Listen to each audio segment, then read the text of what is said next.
Oke. Oke, selamat malam semuanya, selamat malam teman-teman. Jadi, malam hari ini adalah malam kedua ya, pertemuan kedua maksud aku, pertemuan kedua untuk kelas esai ilmiah, kayak gitu. Dan sepertinya yang join baru 12 orang termasuk aku, kayak gitu, but it's okay, kita mulai aja, mungkin teman-teman yang lain ada halangan, kayak gitu, untuk join. Dan aku izin untuk share materi dari aku. Oke. Aku nggak perlu perkenalan lagi kan, jelas. Langsung aja kayak gitu ya.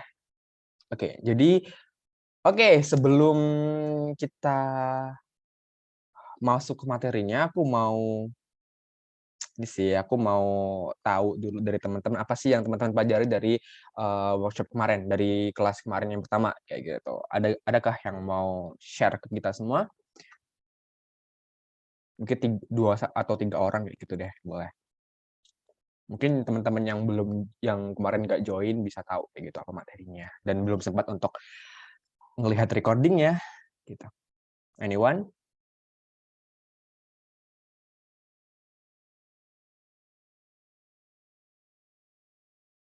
Mhm.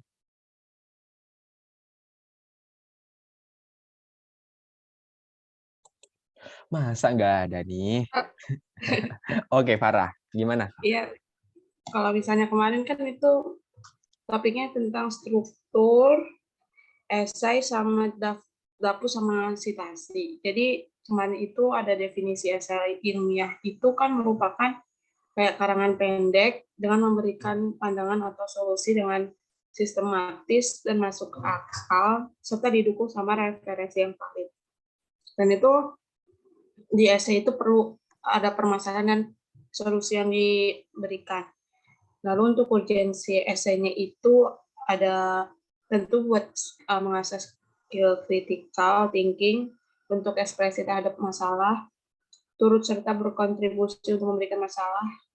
Lalu untuk esainya itu ada macam-macamnya, ada esai deskriptif, kritik, tajuk, pikiran matak, sama pribadi. Lalu kalau misalkan untuk strukturnya itu pendahuluan, pembahasan, penutup.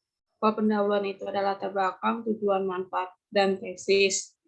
Kalau misalkan untuk tesis itu cuma untuk memberikan garis besar permasalahan yang ingin diangkat. Tapi kalau misalkan tujuan manfaat itu kayak tujuan itu memberikan penulisan esai itu. Lalu kalau pembahasan itu terdiri dari penjelasan ide, analisis ide, implementasi skema, model, serta gambar. Kalau esai yang baik itu harus didukung dengan skema, model, dan gambar. Itu sih kurang lebihnya. Makasih. Oke, thank you Farah udah sharing kita semua. Ya sih bener, oke, sebetulnya Farah ini ya, buat notes ya, yang kemarin. Jadi kayak, apa ya, kayaknya semua tercatat gitu. Oke, mungkin ada lagi yang mau sharing?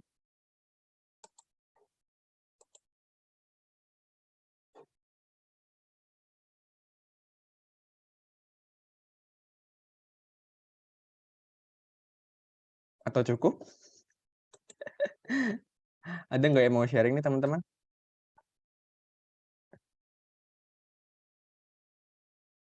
Oke, sepertinya belum ada yang mau sharing kayak gitu, but it's okay, kita mulai aja ya.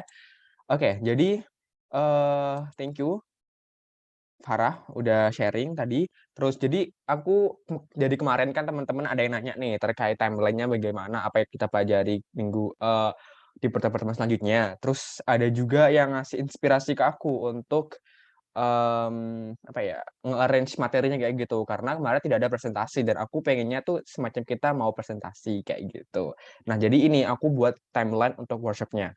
Aku open untuk ini sih, untuk enggak kritik ya, saran gitu sih teman-teman. Jadi kalau semua dari pertemuan ini ada yang kurang, kayak ada materinya yang kurang dan ingin dibahas, boleh banget teman-teman silahkan untuk on mic dan ataupun chat Zoom kayak gitu. Nanti biar aku pertimbangkan dan, aku coba masukin di mana tepatnya, kayak di pertemuan berapa kita mau bahas itu, gitu. Monggo. Jadi di pertemuan kedua hari ini kita mau bahas alat penulisan. Di sini kayak, gimana sih step nulis kayak gitu. Ini, apa ya, berdasarkan pengalaman aku, kemudian kita ada coba untuk ideation, kemudian membuat kerangka di pendahuluan ataupun di kerangka di pembahasan, kemudian kita coba nggak belajar sih sebenarnya, lebih ke tahu referensi kayak gitu. Mungkin teman-teman ada yang belum tahu bagaimana cara berprestasi yang praktis kayak gitu, ada yang belum tahu Mendeley, mungkin bagi teman-teman maba kayak gitu. Dulu aku juga belum tahu Mendeley kayak gitu pada awal maba. Nah, mungkin teman-teman ada yang kayak kita belajar belajar hari ini tentang Mendeley, kemudian di pertemuan ketiga kita mau nge-review beberapa esai dan ada materi presentasi. Di sini review beberapa esai ini tuh lebih ke aku punya beberapa esai yang kayak udah maksudnya kayak masuk review ke aku gitu loh, dan mungkin kita coba, eee, gali lagi gitu. Kita coba review bareng-bareng kayak gitu, mana yang kurang tepat, mana yang harus ditambahkan kayak gitu. Terus kita juga coba kulik terkait materi presentasi, karena kemarin ada yang kayak sebenarnya request untuk materi presentasi, kemudian di pertemuan keempat kita mau konsultasi. Aku bingung sebenarnya konsultasi ini tuh, sistemnya gimana atau teman-teman nanti kayak Q&A aja, tapi aku nggak yakin apakah selama 1,5 jam ini bakalan Q&A doang kayak gitu, dan ya kalau teman-teman ada saran boleh banget. Kemudian di pertemuan kelima kita mau review pretest-nya teman-teman, yang teman-teman akan kirimkan sebelum pertemuan pertemuan minggu depan, dan nanti sepertinya atau hari ini ya, atau setelah Sabtu, maksudnya di minggu depan tuh aku juga mau teman-teman post test. Buat post test kayak gitu. Ini salah satunya bukan bukan middle test, tapi post test kayak gitu. Jadi aku pengen tahu apa sih perbedaannya dari teman-teman buat pretest sama post test itu, apa perbedaannya selama teman-teman ikut kelas ini gitu. Jadi mungkin minggu depan, ya hari Minggu gitu kayak di pertemuan keempat itu aku bakalan kayak minta teman-teman untuk buat buat post test kayak gitu. Mungkin kayak memperbaiki apa yang teman-teman, teman-teman submit ke aku kayak gitu di pretest, gitu sih. Terus di pertemuan ke-6 kita mau review prosesnya teman-teman, kemudian kita mau ada praktis presentasi kayak gitu. Nanti mungkin akan aku apa ya, buat spinning gitu ya mungkin ya, kayak siapa yang mau presentasi kayak gitu-gitu sih. Jadi kita biar tahu juga, mungkin sebagai latihan juga kayak gitu teman-teman di sini untuk presentasi kayak gitu. Nanti aku bakal kayak berlaku seperti juri kayak gitu, nanti aku akan kasih kayak, pertanyaan kayak gitu-gitu. Gitu sih dari apa ya, timeline ataupun materi yang ingin aku sampaikan selama 6 pertemuan ini. Ada yang mau kasih saran atau kasih masukan atau mungkin ada yang dikurangin atau apa gitu boleh.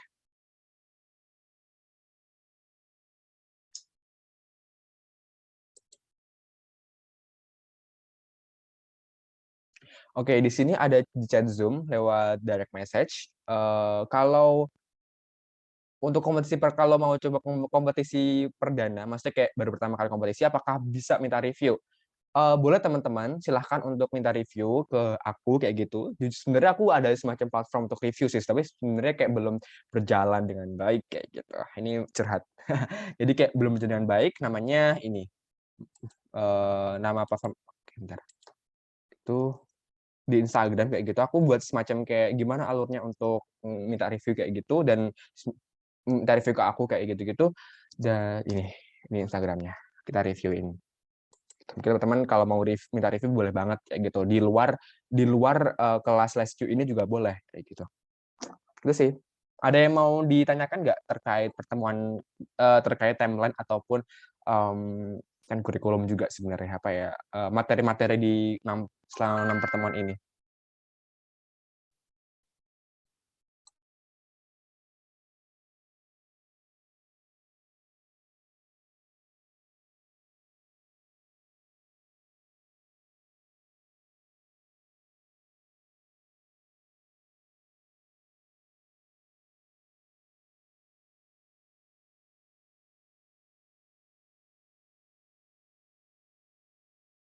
Oke, Ali, di chat Zoom mungkin lebih ke perumusan masalah dalam solusi yang diperdalam.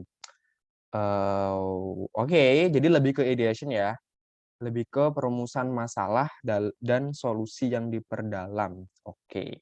Jadi lebih ke kayak gimana cara brainstorming gitu-gitu ya. Mungkin hari ini aku bakalan ngomongin kayak lebih ini ya, permukaannya aja gitu tuh. Oke, mungkin minggu depan coba aku kasih di pertemuan ketiga atau pertemuan keempat gitu.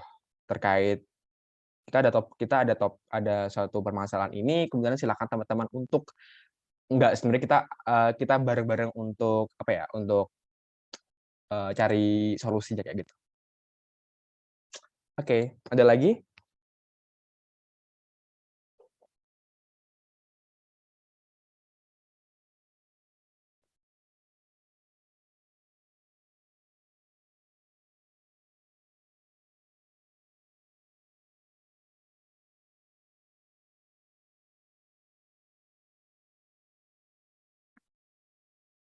Tidak ada ya sepertinya ya.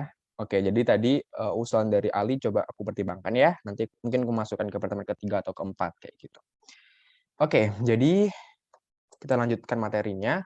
Materi hari ini tuh ada 4 secara umum gitu. Ada alur penulisan esai, kemudian ideation, buat kerangka, sama referensi daftar pustaka, citasi, dan Mendeley. Ya gitu. Dan oke, mari kita mulai. Untuk alur penulisan sendiri. Oke, ini adalah alur penulisan yang aku lakukan ataupun ya sering maksudnya versi aku kayak gitu. Mungkin ketika teman-teman join, materi dari orang lain atau webinar lain itu bakalan berbeda kayak gitu, alur penulisannya. Tapi ini adalah alur yang aku lakukan selama aku nulis esai. Ini ada berapa ini? Ada 9 alur kayak gitu. 9 step, sorry, 9 step kayak gitu. Yang pertama, jelas finding idea. Sebenarnya ini adalah part yang paling sulit ya teman-teman untuk nyari ide kayak gitu. Dan teman-teman tidak bisa untuk nulis itu tanpa ada ide. Dulu aku SMA tuh kayaknya seperti itu deh. Kayak nulis tuh tanpa ide gitu loh, nggak ada garis besar yang mau diangkat. Jadi ya coba. Jadi aku dulu tuh nulis sambil mikir ide gitu, dulu SMA gitu. Dan sebenarnya ini sangat-sangat sulit kayak gitu. Dan kayak teman-teman tahu kan kayak nulis tapi nggak ada brief-nya, nggak ada guide-nya kayak gitu. Ya udah nulis tapi ternyata pada akhirnya tuh kayak dihapus semua kayak gitu. Kayak mengulang dari awal dan itu bakal sia-sia. Jadi sebelum teman-teman nulis sebenarnya apapun sih kayak nulis esai ataupun nulis kayak nulis jawaban dari pertanyaan kayak mungkin di form beasiswa gitu-gitu, sepertinya teman-teman perlu untuk nulisin kayak apa ide teman-teman, apa sih yang ingin teman-teman bahas di jawaban tersebut kayak gitu. Nah, sorry, aku harus oke, gitu. Jadi, jelas pertama harus finding idea. Sebenarnya, aku mengaplikasikan ini tidak hanya di nulis esai teman-teman. Jadi kayak, eee, kayak, mmm, mau daftar beasiswa gitu, aku juga sering buat seperti ini. Teman-teman ada yang tahu ISMA? Sebenarnya banyak yang tahu ya ISMA ya, dan ada tuh, apa ya, nulis esai sebenarnya bukan esai, lebih ke ngejawab pertanyaan yang diberikan di formulirnya, di webnya kayak gitu. Dan aku buat kayak semacam kan dia nanya ini beberapa hal. Nah, aku coba sebelum aku nulis di situ, sebelum aku ngejawab, aku coba nyari topik apa ataupun ide apa yang ingin aku sampaikan di sana gitu. Jadi kayak nggak langsung nulis-nulis aja gitu. Gitu sih. Iya dan, hopefully teman-teman di sini pada ikut ISMA ya dan lolos ya gitu. Aku udah nggak bisa, udah semester 8 guys, agak sedih nih.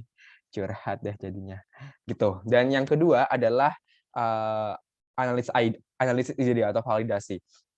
Gini, jadi teman-teman kan udah nyari ide nih, udah kayak nemu ide ya gitu. Tapi teman-teman ini perlu untuk memvalidasinya, apakah ide teman-teman ini cukup bagus lah, apakah ide teman-teman ini udah pernah dikembangkan sebelumnya, apakah ide teman-teman ini, cukup menjawab permasalahan. Nah, bagaimana cara memvalidasinya? Silahkan teman-teman untuk membuat SWOT. Itu sih yang paling sederhana, buat SWOT.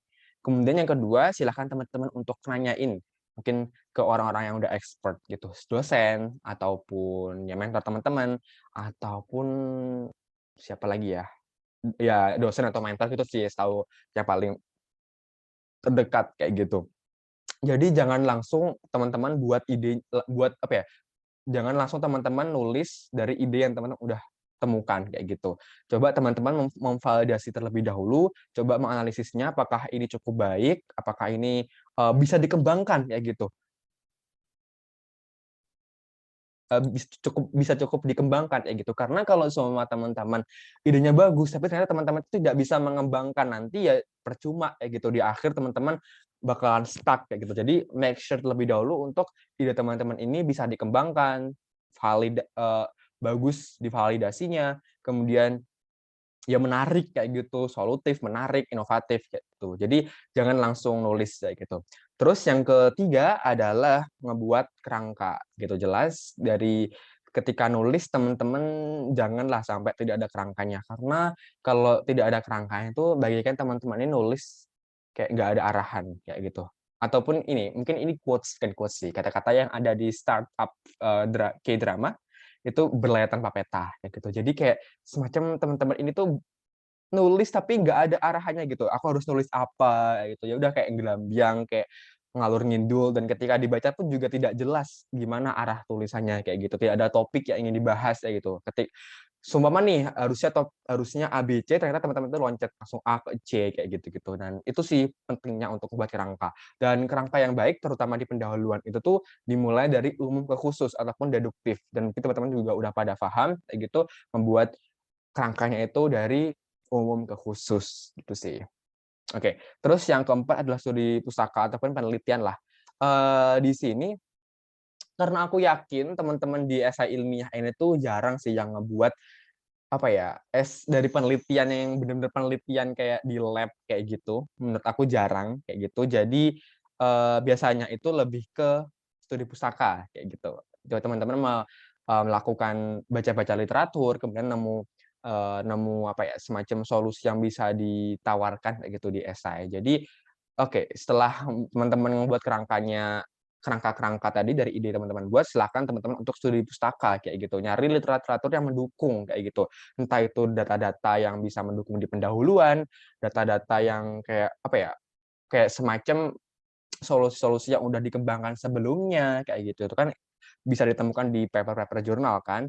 Nah, ataupun data-data yang mendukung. Kayak semua aku sering pakai kata data kayak gitu-gitu. Yang ketika aku cari datanya itu di paper tuh jarang ada gitu loh. Dan ternyata memang adanya ya kayak di kata data kayak gitu.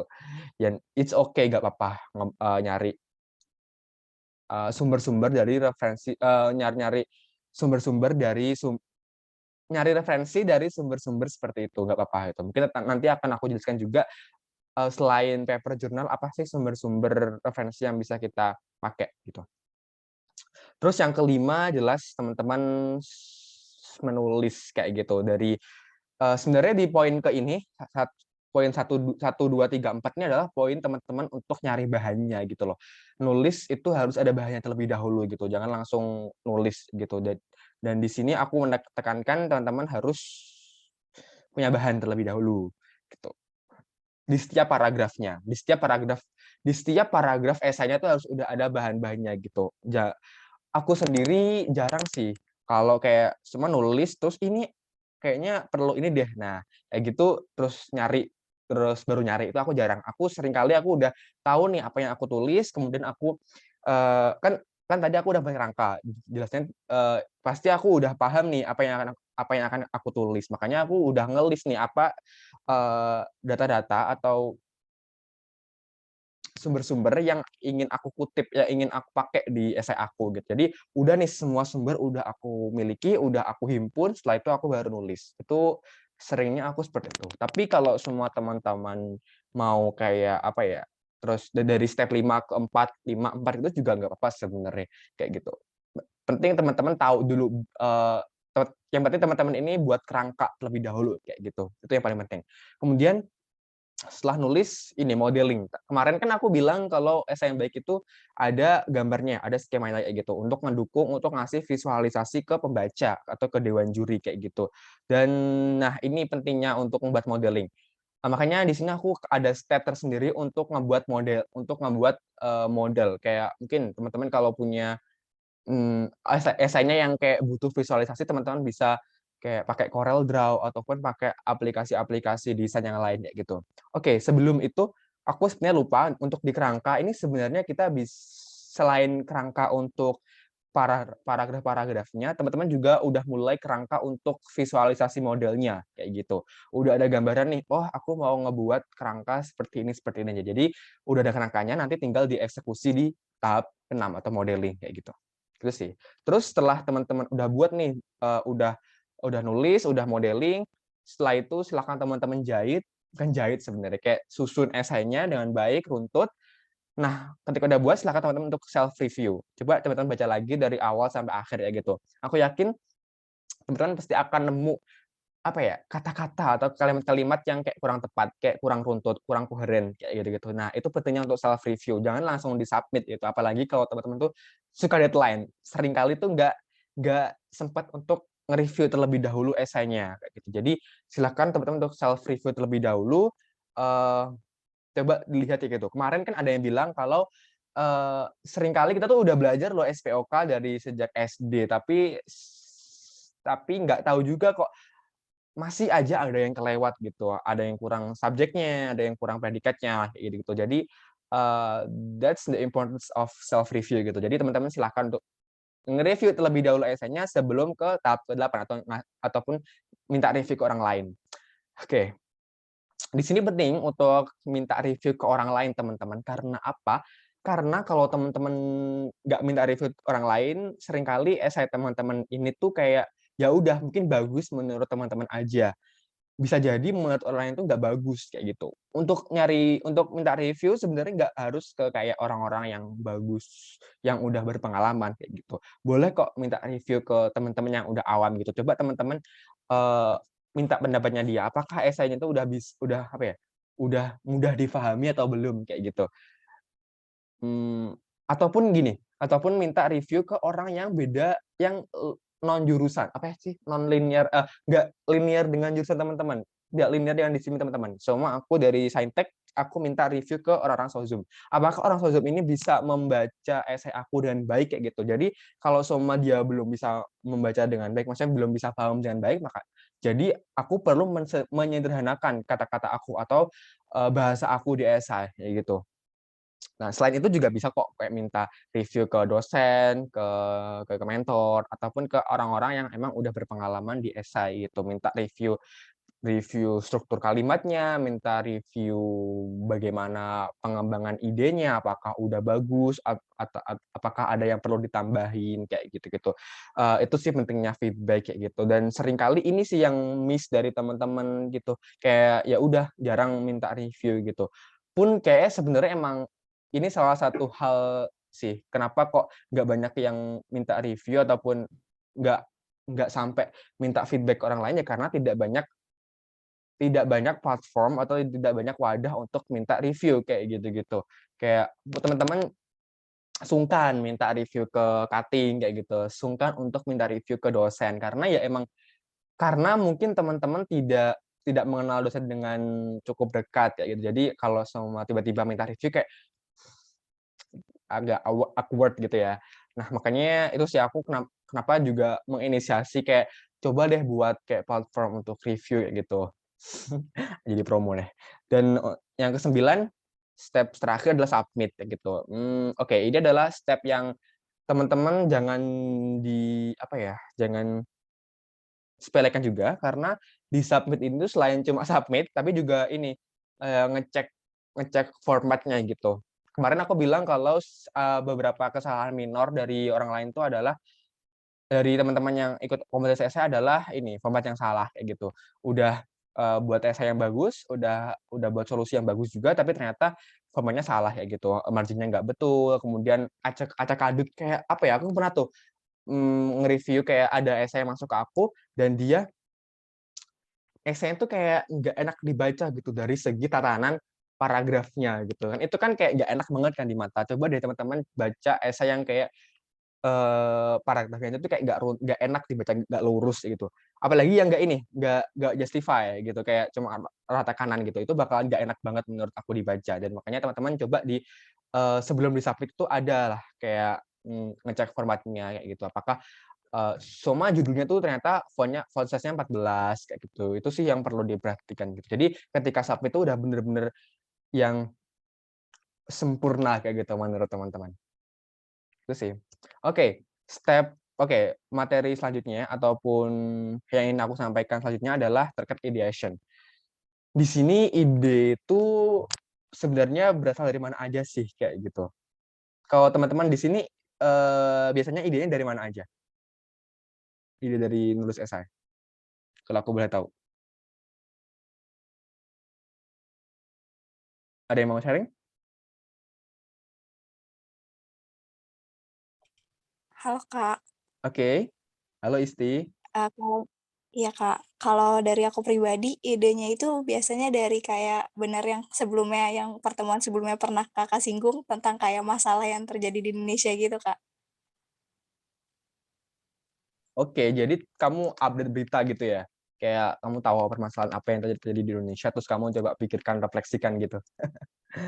Iya Kak, Git khususnya oh, sih, linear sama, apa, jurusan aku Kak, kayak tentang perpajakan gitu Kak. Kan banyak banget kayak kalau perpajakan itu kan sifatnya nggak kayak mutlak gitu, ada mhm. perubahan-perubahan. Nah dari situ biasanya aku iniin. Wah, keren sih. Oke oke oke. Thank you ya Isti udah sharing. Ada lagi mungkin yang kayak punya, apa ya, punya pengalaman kayak, nyari ide itu dari mana aja gitu? Sebelum aku share yang sering aku lakukan. Halo Kak, Halo. ya, izin masuk, kalau misalnya saya pribadi sih, mungkin kayak tadi, permasalahan Indonesia terus kayak manfaatin sosial media gitu juga Kak. Soalnya kan kita tuh update banget ya soal sosial media. Jadi kayak permasalahan yang ada di Indonesia tuh kayaknya kalau dari sosial media itu kayak, apa ya, kayak deket banget sama masyarakat juga gitu. Kayak gitu sih Kak. Terima kasih. Oke, kalau dari Silvi berarti lebih ke update di sosmed gitu, karena sosmed pun juga sekarang udah kayak jadi portal berita nggak sih? Kayak semua yang ada semua yang terjadi di Indonesia tuh udah kayak diberitakan gitu lewat sosmed. Oke, Ali di chat Zoom bilang kalau dia idenya dari permasalahan yang dilihat dari lingkungan. Jadi tahu seluk-beluk dan solusi jelas. Oke, jadi dia lebih ke ini ya, peka gitu ya, lebih ke kepekaan diri melihat apa yang terjadi di lingkungannya kayak gitu. Oke sih, itu bagus sih karena bakalan lebih kayak tahu, kayak kita ikut merasakan gitu, kita menjadi bagian dari orang yang dapat permasalahan tersebut kayak gitu. Tapi oke aku nggak mau tapi kayak semacam mungkin nggak semua orang bakalan punya apa ya, pengalaman yang sama gitu apa ya, nggak punya kayak nggak peka gitu terhadap permasalahan yang terjadi kayak gitu, ataupun kayak ya emang tidak memekakan diri. Gimana ya, aku bingung, maksudnya kayak emang tidak berusaha untuk peka kayak gitu. Jadi mungkin jatuhnya ya agak sulit kalau semua melihat permasalahan yang terjadi di lingkungan kayak gitu-gitu. It's okay. Dan Farah di chat Zoom bilang kalau seringkali ya dari berita kayak gitu. Oke, itu juga yang sering kali aku lakukan juga di berita. Oke, teman-teman. Jadi ini adalah sumber-sumber ide yang sering aku pakai kayak gitu. Pertama adalah keresahan pribadi. Mungkin ini hampir sama dengan yang terjadi sama, Ali tadi. Dia bilang kalau permasalahan lingkungan dan keresahan pribadi itu mungkin menjadi salah satu, apa ya, kayak aku menjadi bagian dari orang-orang yang dapat permasalahan tersebut. Contohnya adalah ini, tahu nggak teman-teman kalau sekarang kita ini sedang ini, sedang belajar daring kayak gitu, dan itu gara-gara Covid kemarin kan, dan aku yakin teman-teman, mengalami banyak sekali problem di sana, kayak resah, kayak gimana ya, kayak, "Kenapa sih kok nggak segera-segera luring?" Kayak gitu, dan itu jadi permasalahan pribadi juga kayak gitu. Dan, sebagai mahasiswa, sebagai pribadi, sebagai individu, aku juga kayak pengen gitu memberikan pendapat aku, memberikan pandangan aku terkait bagaimana sih biar kita ini cepet gitu loh, biar cepet perkuliahan luring ataupun ngebuat sistem pembelajaran yang lebih enak di pandemi ini kayak gitu. Alih-alih karena kita melihat dulu awal-awal pandemi itu kan sangat kisruh kan, sangat-sangat nggak bagus lah sistem belajarnya kayak gitu. Apalagi di kampus aku di UGM ini tahun 2020 awal sepertinya kayak habis kayak pandemi-pandemi awal tuh kayak nggak enak banget ininya, belajarnya gitu, kayak belum beradaptasi. Makanya aku awal pandemi itu sepertinya ngebuat esai terkait membuat sistem pembelajaran yang lebih enak kayak gitu untuk mahasiswa atau untuk siswa di era pandemi kayak gitu. Belum pada tahap untuk bagaimana caranya agar kita segera luring, bukan, tapi lebih ke bagaimana agar kita tuh lebih enjoy di perkuliahan dari ini gitu. Kemudian yang kedua adalah interest atau bidang keilmuan. Tadi sebentar, aku bingung apakah Isti atau Silvi, tapi bilang terkait perpajakan gitu. Jadi dia ini sih dia ikut di step ataupun di step kedua ini, interest atau bidang keilmuan. Dia tahu apa yang dia pelajari di perkuliahan dan tahu bagaimana cara mengaplikasikan, ataupun karena dia udah banyak sekali paparan terkait materi itu, makanya dia lebih enak kalau seumpama ngebahas ini gitu. Ini pun juga udah sering sih, kayak pernah aku lakukan juga terkait sensor. Kemarin aku sempet ini kan nampilin esai aku terkait sensor itu adalah buah dari pemikiran kayak hasil dari bidang keilmuan aku gitu loh. Karena aku dari fisika, aku pernah belajar sistem sensor, aku pengen juga nih kayak mengaplikasikan materi yang aku dapatkan di perkuliahan di penulisan esai kayak gitu. Gitu sih, sebenarnya lebih ke kayak gitu doang. Walaupun tetap ada campur tangan keresahan pribadi, tapi itu ada semacam apa ya, kayak aku punya itikat sendiri gitu loh, kayak kepengenan sendiri gitu loh, kayak masa sih aku dari fisika tapi aku tidak pernah nulis yang tentang fisika gitu, kayak nulisnya tentang aplikasi, tentang sistem pendidikan, kayak gitu. Dan makanya aku pengen nih kayak, nulis yang sesuai interest aku. Nah, ini pun juga aku lakukan juga di kompetisi Filmapres bukan, Filmapres Univ kemarin kayak gitu di UGM. Nah, aku nulis tentang biodegradable masker, yang mana ini tuh kita bahas di fisika itu di applied physics ataupun di fisika terapan. Pun sekarang aku juga sedang skripsi tentang ini, kayak ngebuat bioplastik, ngebuat biomaterial gitu. Gimana kita berupaya untuk ngebuat bahan-bahan yang lebih alami ya gitu, yang lebih biodegradable sehingga itu tidak merusak alam. Gitu sih. Itu mungkin teman-teman bisa coba deh pikiran lagi gitu. Apa sih materi-materi di perkuliahan yang teman-teman bisa bahas, yang teman-teman bisa aplikasikan di esai ataupun di KTI ataupun di PKM ya gitu. Terus yang ketiga adalah update issue kayak gitu. Ini mungkin yang sering kali teman-teman tadi bilang ya, tadi teman-teman bilang kalau update berita kayak nyari-nyari di sosmed kayak gitu-gitu. Nah, ini juga yang aku lakukan juga. Sepertinya oke, aku lupa apa sih yang maksudnya ide mana yang aku cari, ide mana yang aku temukan dari step ini, dari ngupdate berita, tapi yang aku ingat itu adalah berita ini. Oke, di sini, tahun lalu aku ngebuat KTI Al-Quran terkait sanitasi darurat. Aku update berita terkait ini teman-teman, terkait kalau permasalahan di pengungsian bencana itu adalah selain bahan makanan, selain bahan makanan, sandang dan papan, tapi juga adalah sanitasi. Karena sanitasi ini berperan penting. Kalau semua sanitasinya itu kurang ataupun tidak tersedia, itu bakalan mengakibatkan permasalahan kesehatan kayak gitu. Dan coba aku melihat beberapa kejadian kayak baca-baca berita permasalahan sanitasi di daerah bencana itu ya kayak ya karena tidak ada apa ya jamban kayak gitu, kayak nggak banyak persediaan jamban karena emang udah rusak bangunannya kayak gitu. Pun juga kayak tidak ada pasokan air kayak gitu, karena air yang dipakai itu tuh kayak saluran air apa sih namanya, kayak PDAM-nya tuh rusak kayak gitu-gitu. Nah, makanya aku kayak ngebuat solusi nih, kayak dari hal itu aku cari solusi yang mana berhubungan dengan ngebuat sanitasi darurat kayak gitu. Ya nanti aku akan jelasin, mungkin kapan-kapan aku akan jelasin kayak gitu. Intinya ngebuat sanitasi darurat yang mana tuh bisa ngasih apa ya, akses sanitasi air bersih ke orang-orang di daerah bencana gitu. Terus yang keempat, ini sih yang sering aku lakukan juga, ataupun bahkan banyak yang kayak sebagai langkah terakhir kayak gitu kalau semua buntu banget nyari ide adalah ATM. Amati, tiru, dan modifikasi. Ini tuh enak banget teman-teman, kayak mudah. Tapi sebenarnya nggak mudah-mudah juga sih. Kayak kita melihat, mencari nih ide-ide ataupun esai-esai ataupun ya ide-ide lah ya, ide-ide yang udah ada sebelumnya, yang udah bagus juga loh, tapi ternyata teman-teman tuh tahu loh yang mana yang bisa dimodifikasi, kayak gitu.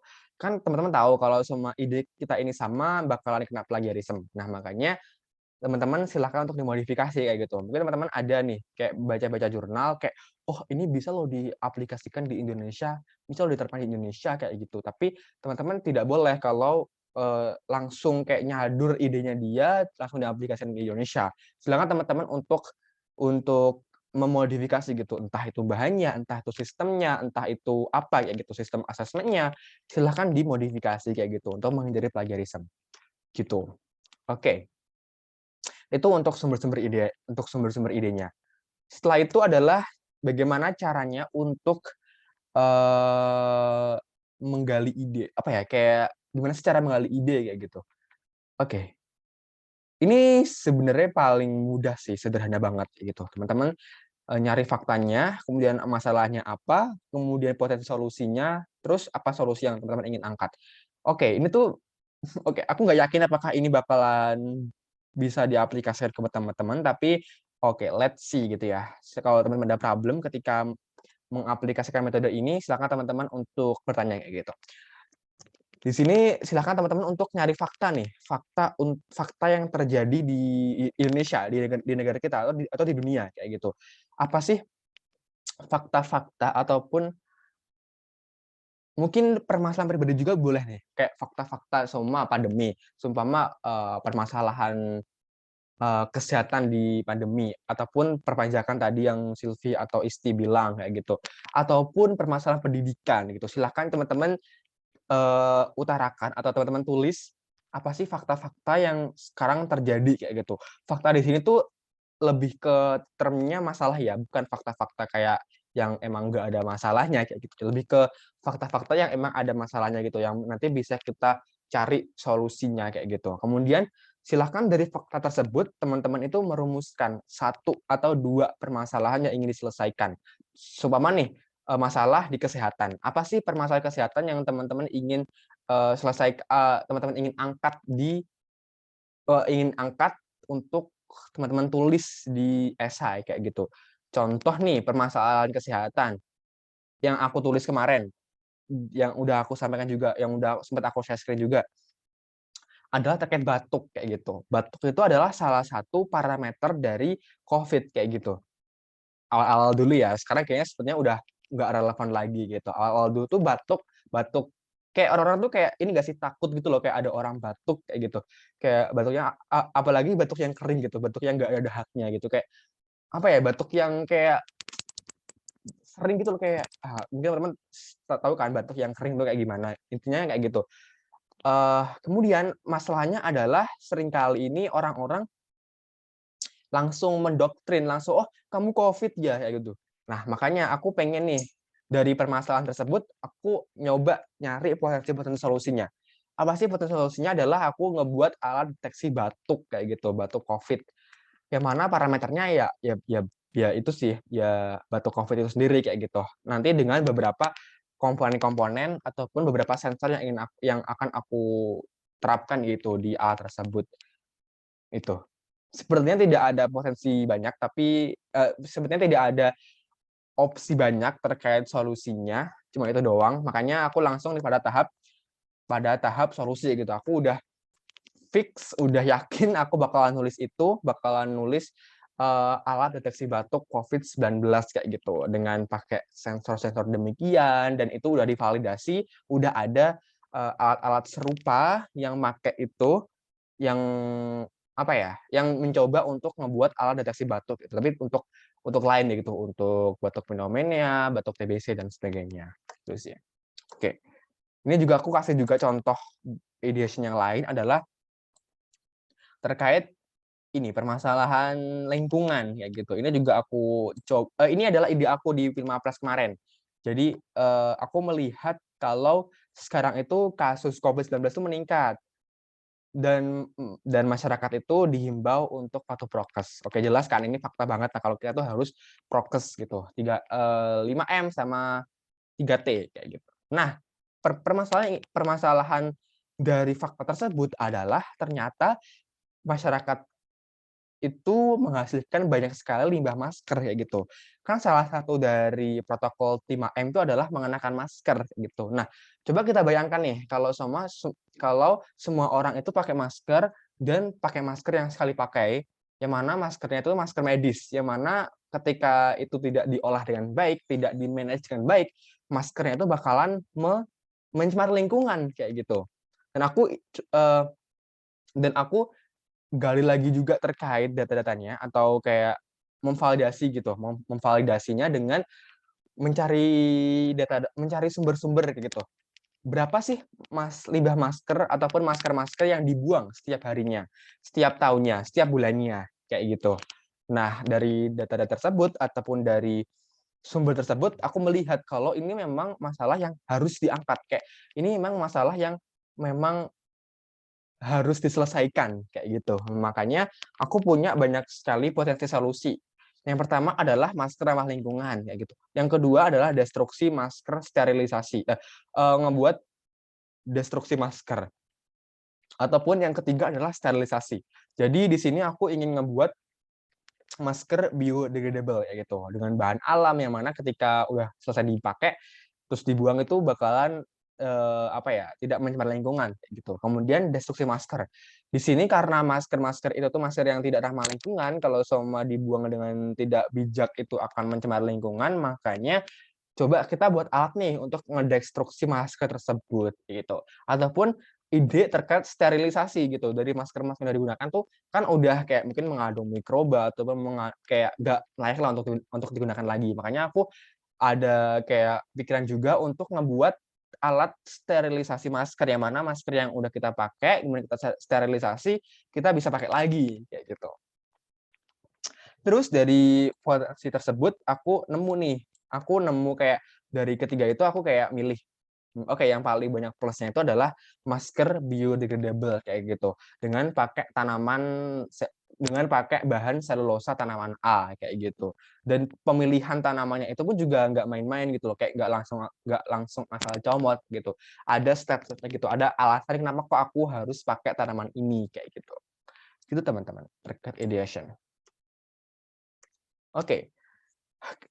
Setelah ini aku mau ngomongin tentang judul. Ini tidak sistematis ya, tidak runtut banget materi aku. Tapi sepertinya judul ini tuh harus aku sampaikan di kemarin, tapi karena aku lupa, jadi ingin aku sampaikan sekarang aja.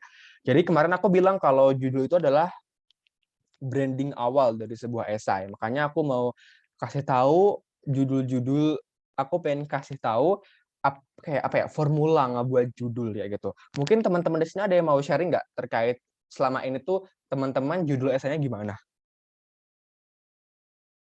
Ada nggak? Mungkin yang nggak sesuai template-nya juga boleh gitu loh. Kayak teman-teman udah punya, teman-teman kan ada yang ini kan, ada yang udah ikut kompetisi sebelumnya dan udah buat judul dong tentunya. Makanya aku pengen tahu selama ini teman-teman tuh buat judulnya seperti apa. Ada yang mau sharing?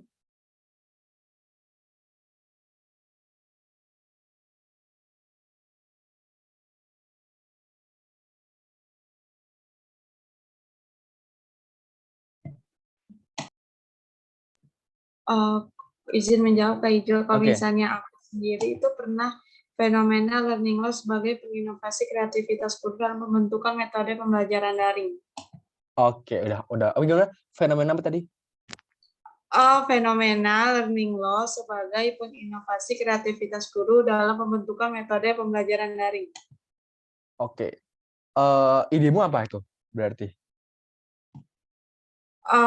Waktu itu idenya itu membuat belajar online belajar online yang membuat tertarik murid-muridnya. Nah, itu seperti membuat animasi, terus di situ nanti gurunya itu jadi sistemnya nanti dikasih link. Nah, link pembelajarannya itu nanti itu video animasi belajar. Jadi video belajarnya itu ada animasi, nanti setelah murid-murid belajar dari situ, nanti gurunya itu menjelaskan kembali untuk supaya murid lebih paham gitu sih Kak. Oh, oke. Jadi mungkin aku mungkin belum nangkepnya di topik gitu. Karena dari judul yang kamu sampaikan itu tidak ada apa ya kayak produk ataupun solusi apa yang ingin kamu sampaikan kayak gitu. Yang aku tangkap tadi aku dengar gitu ya. Nah, ini juga salah satu hal yang berpengaruh apa ya kayak perlu diperhatikan juga di esai gitu. Ngebuat judul yang mana ketika judul itu dibaca itu udah bisa kebayang gitu. Teman-teman ini solusinya apa, terus detailnya seperti apa, kemudian mau menyelesaikan permasalahan apa, kayak gitu. Itu yang sering kali aku pakai juga. Makanya di sini aku kasih formula nih. Di sini adalah topik di sini adalah kayak teman-teman ini mau buat solusi apa gitu. Kemudian detailnya kayak teman-teman kasih kayak semacam sedikit detail terkait ide teman-teman kayak gitu. Nggak langsung sama nih aplikasi A gitu. Nggak langsung seperti itu. Teman-teman silakan buat kayak aplikasi A dengan sistem bla bla bla bla gitu. Setelah itu dikasih tujuan sama harapannya. Ini tuh kayak lebih ke apa ya? Biar tahu sih permasalahan apa yang ingin diselesaikan dari ide tersebut, kemudian apa tujuan umumnya, tujuan keberlanjutannya dari ide tersebut. Kayak gitu. Nah, ini aku kasih ini juga semacam contoh kayak gitu. Silakan teman-teman pilih dari 1, 2, dan 3 ini mana yang menurut teman-teman ini tuh judulnya sesuai ataupun kayak apa ya, bisa kebayang kayak gitu idenya seperti apa dan ingin menyelesaikan permasalahan apa. Bisa langsung di chat Zoom aja. Ketik 1, 2, atau 3 gitu.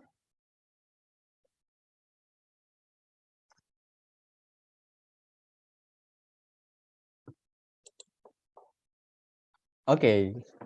Sebetulnya teman-teman udah pada ini ya, ngerti gitu loh, kayak dari formula yang aku sampaikan gitu. Bener sih dari di sini yang yang apa ya, judul yang sesuai branding kayak gitu, yang mana ketika teman-teman baca judulnya ini tuh sesuai apa ya, kayak bisa kebayang gitu idenya seperti apa, itu adalah yang ketiga. Karena di sini tuh ada nih topiknya, kemudian detailnya itu seperti apa juga, dan ada harapan atau tujuan ingin dicapai dari solusi ataupun ide tersebut.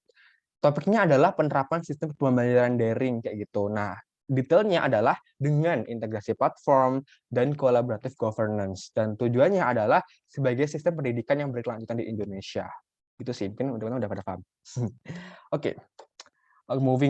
Moving dari ini ya, dari judul, aku yakin teman-teman udah pada paham terkait judul dan semoga bisa diaplikasikan oleh teman-teman sendiri. Kita lanjut ke kerangka kayak gitu.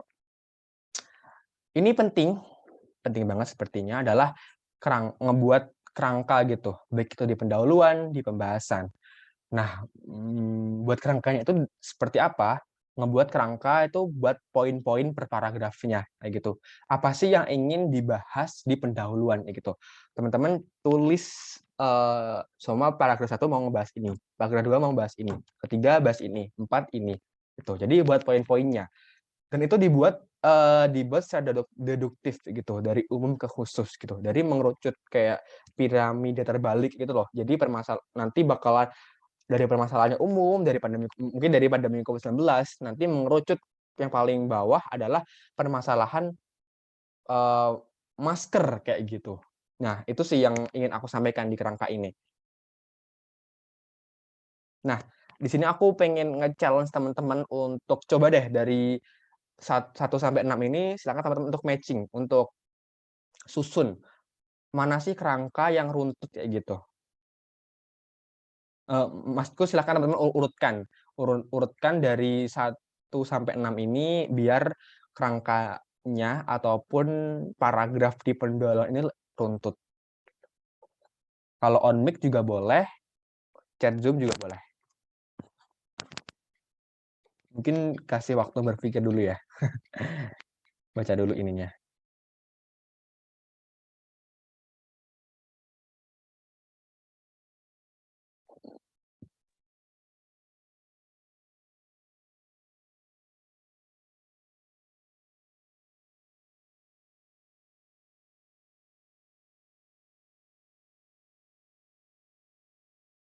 Oke.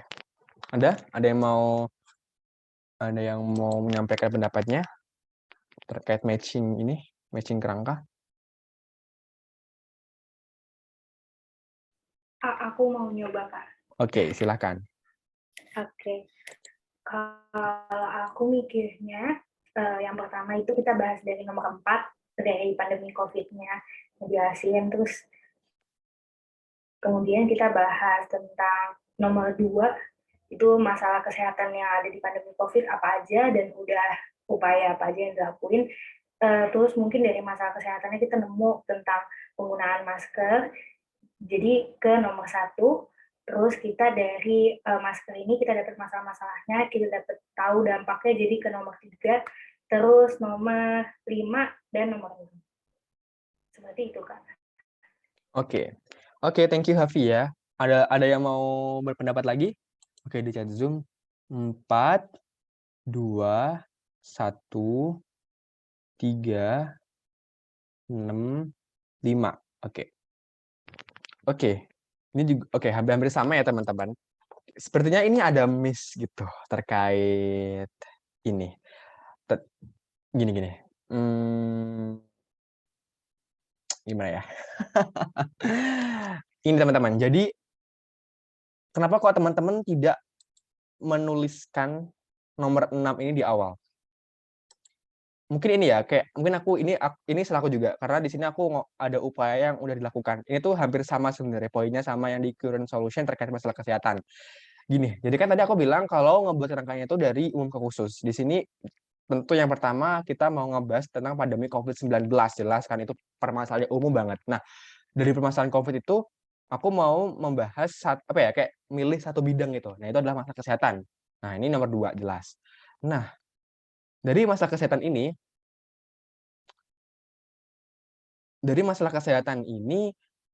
aku mau ngebahas ke masalah dari 2 ini bahas ke 6. Maksudnya current solution itu lebih ke sebenarnya hampir sama dengan upaya yang dilakukan kayak gitu. Lebih ke apa sih yang dilakukan, apa sih solusi yang dilakukan untuk masalah kesehatan ini kayak gitu. Gitu sih. Mungkin ini aku salah ketik kayak gitu, salah mengungkapkan gitu. Nah, dari hal-hal yang ingin dari solusi ataupun upaya yang dilakukan untuk masalah kesehatan ini, salah satunya adalah menggunakan masker kayak gitu. Yang mana nomor 1 kayak gitu. Nomor 1 di sini dijelasin kondisi penggunaan masker, kemudian fakta-fakta terkait masker selama pandemi. Nah, fakta-fakta terkait pandemi ini tuh ada kaitannya terkait dampak penggunaan masker di lingkungan, kayak gitu. Nah, setelah aku mengerucut nih dari dampak penggunaan masker di lingkungan, aku udah nemu tesis, yaitu itu. Maksudnya permasalahan yang ingin aku sampaikan adalah dampak dari masker di lingkungan atau terkait dengan pencemaran lingkungan. Makanya di tesis ini aku akan ngebuat masker yang biodegradable, yang mana tidak akan mencemari lingkungan. Kayak gitu. Oke, mungkin ini gitu sih yang ingin aku sampaikan. Jadi teman-teman sebenarnya udah pada paham juga gimana caranya ngebuat kerangka dari umum ke khusus kayak gitu. Ini udah jam 9 dan sepertinya tadi aku mau ini sih, mau nge-share screen esai aku kayak gitu yang pakai kerangka ini, tapi aku nggak yakin apakah akan ada waktunya kayak gitu. Oke, mungkin sekelas ya, coba aku share screen kayak gitu esainya. Bentar, aku coba stop screen. Oke, kelihatan nggak ya? Oke, di sini di paragraf pertama aku menulis terkait pandemi COVID-19. Aku menuliskan data-datanya seperti berapa orang sih yang udah terinfeksi gitu, terus terutama di Indonesia kayak gitu. Ini yang paragraf pertama. Kemudian yang paragraf kedua aku menuliskan terkait upaya pemerintah nih terkait masalah COVID itu adalah 3T sama 5M. Jelas gitu. Dan setelah itu aku nuliskan kalau salah satu anjuran atau salah satu protokolnya adalah mengenakan masker. Nah, Oke, udah menggunakan masker. Nah, tapi ternyata menggunakan masker ini di pandemi, selain dia tuh bisa memperlambat laju penularan COVID-19, tapi ternyata juga ada masalah lain nih, yaitu terkait jumlah penggunaan masker yang banyak dan kemudian bisa menyebabkan, apa ya, kayak peningkatan gitu loh, kayak kalau semua dibuang itu bakalan menyebabkan permasalahan lingkungan, kayak gitu. Apalagi ini ditunjang dengan diperkirakan Indonesia itu tuh menghabiskan 159 juta buah masker setiap harinya. Itu aku sadur informasinya dari jurnal, kayak gitu. Nah, setelah itu aku bilang kalau semua mengenakan, apa ya, produksi masker yang berlebihan ini, produksi dan konsumsi yang berlebihan ini tuh nantinya akan menyebabkan permasalahan lingkungan. Nah, karena kita ketahui bahwa masker medis ini terbuat dari bahan yang tidak mudah diuraikan, yaitu dari bahan polimer, makanya kalau semua ini dibuang secara tidak bijak di alam, itu bakalan menyebabkan permasalahan lingkungan. Di sini bisa dilihat juga ada yang ngomongin kalau limbah medis di Indonesia itu setiap harinya menghasilkan 420 ton, kayak gitu. Dan ketika kita coba telusuri di Indonesia, ternyata limbah masker, limbah medis yang sebelumnya itu tidak ditemukan di perairan, itu ternyata sekarang tuh menyumbang 15-16%, kayak gitu. Nah, makanya dari hal tersebut, aku ngebuat solusi berupa ini, masker yang biodegradable, kayak gitu, dari bahan selulosa eceng gondok, kayak gitu sih. Gitu, sebenarnya ya kayak gitu doang. Gitu, teman-teman.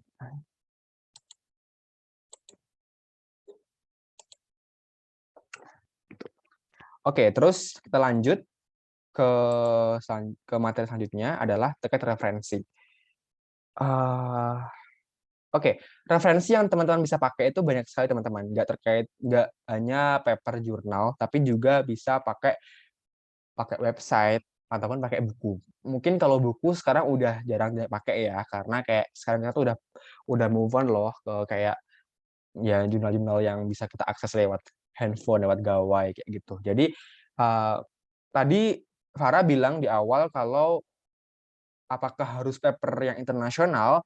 Tidak, teman-teman. Teman-teman, kalau yang aku tahu untuk esai kompetisi, terutama esai mahasiswa ini tuh tidak mensyaratkan teman-teman untuk pakai jurnal internasional Q1 gitu, enggak.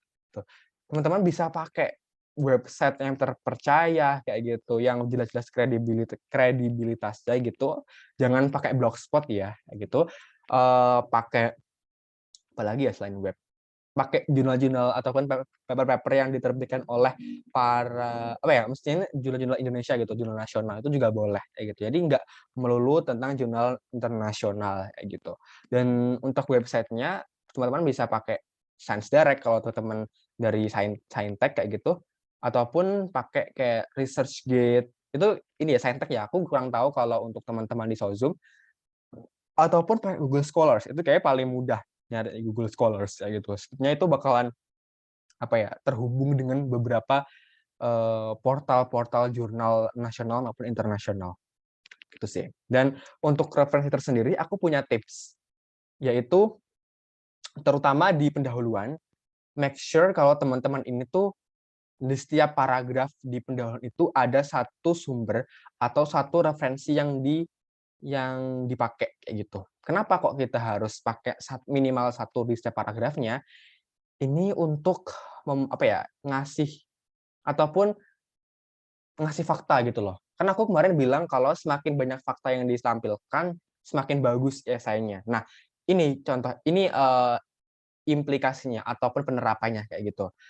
Semakin teman-teman banyak fakta di pendahuluan, semakin valid idenya. Maksudnya itu, oh ternyata permasalahan yang diangkat tuh benar-benar terjadi, benar-benar yang fakta gitu, terjadi di Indonesia kayak gitu. Nah, kalau semua teman-teman di pendahuluan ini tuh nggak banyak citasinya, nggak banyak citasi, nggak banyak fakta, itu bakalan diragukan, akan diragukan kayak gitu. Apakah permasalahan yang diangkat ini tuh permasalahan yang benar-benar terjadi ataupun ini cuma asumsi teman-teman aja gitu. Walaupun itu memang secara dengan tidak atau tanpa citasi pun ya kita tahu kalau itu terjadi, tapi itu bakalan lebih bagus kalau teman-teman pakai citasi di dalamnya. Gitu sih. Terus untuk citasi sama daftar pustaka, teman-teman silahkan pakai Mendeley. Di sini apakah teman-teman udah pada paham terkait Mendeley? Atau ada yang belum paham? Ataupun belum tahu bahkan terkait Mendeley? Kalau belum tahu akan aku coba ini sih, praktikan. Kayak gitu. Secara singkat tapi. Ada nggak? Oke. Belum, Kak. Belum. Oke, belum tahu ya. Ada yang belum tahu. Jadi coba aku praktikan untuk Mendeley ya. Sebentar.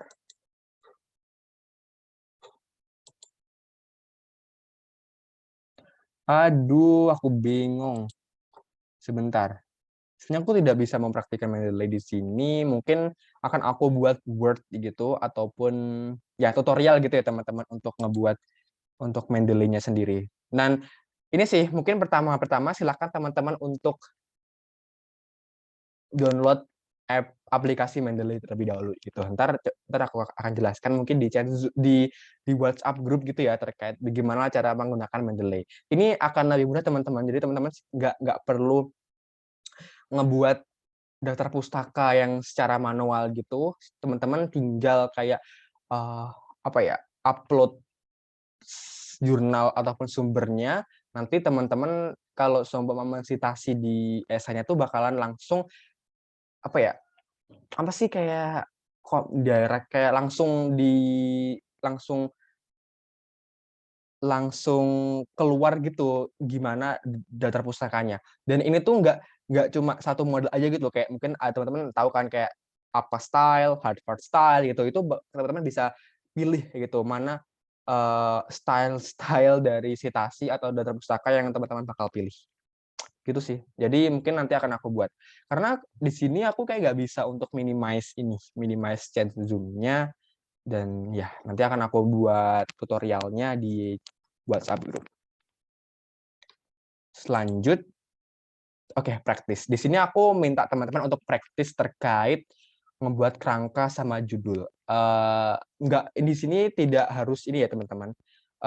Tidak harus buat ide yang menarik kayak gitu.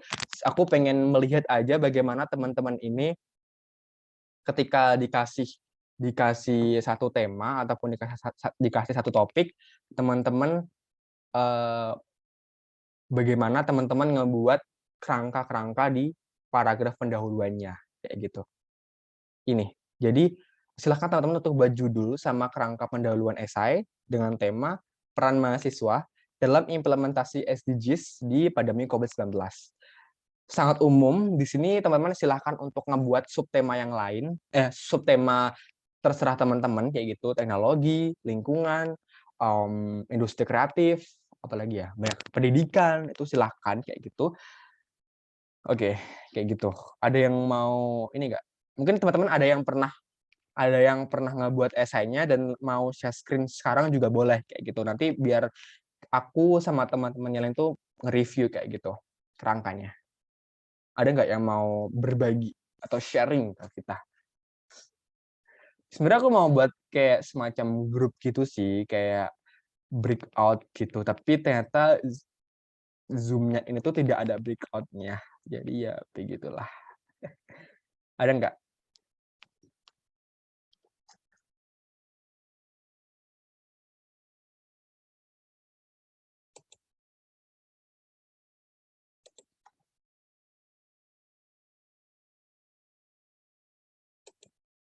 Ada yang mengajukan diri?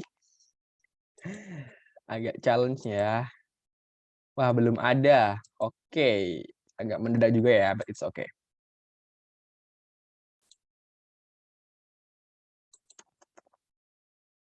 Oke, silahkan Farah. Ini mau share screen? Kalau kirim boleh nggak? Gimana? Kalau dikirim boleh nggak, Pak?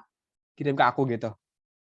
Iya, nggak usah deh, share screen aja boleh. Terserah deh, Kak. Oke. Mungkin kamu share screen aja ya, kayak gitu. Aku soft Iya, share. boleh, Kak. Silahkan. Dan teman-teman silakan untuk mencermati ya. Mungkin teman-teman ada pendapat gitu. Jadi biar nggak apa ya, nggak dari aku doang gitu loh. Mungkin teman-teman bisa saling mengasih feedback gitu.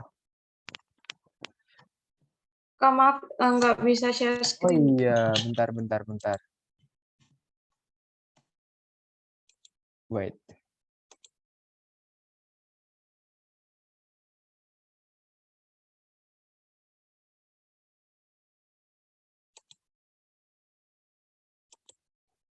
Oke, udah coba. Udah bisa nggak?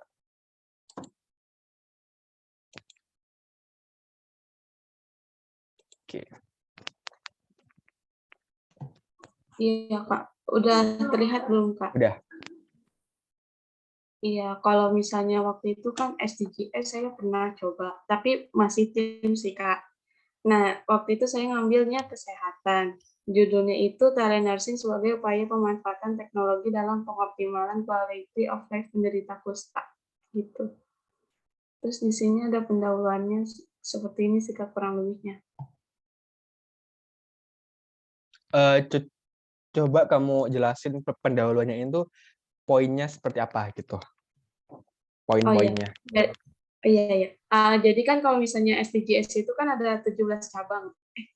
Iya, 17 cabang yang menjadi pusat perhatian ya. Ada kesehatan, pendidikan, kesetaraan gender dan lain sanitasi gitu-gitu. Nah, jadi di sini itu pilihnya yang kesehatan di urutan ketiga dari 17.